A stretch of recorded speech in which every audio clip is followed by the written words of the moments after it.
Lembro que para fazer essa aplicação, eu procurei formar grupos para que eles pudessem depois conversar, trocar experiência. Também foi possível, dentro do presencial, a gente fazer os estilos de aprendizado.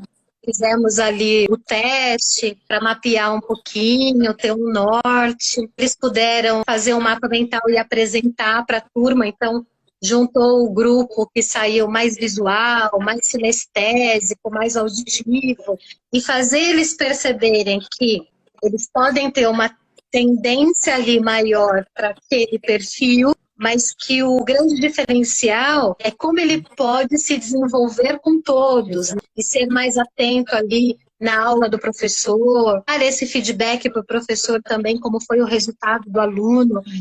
Isso agregou por demais no processo de planejamento, o olhar sobre o estudante.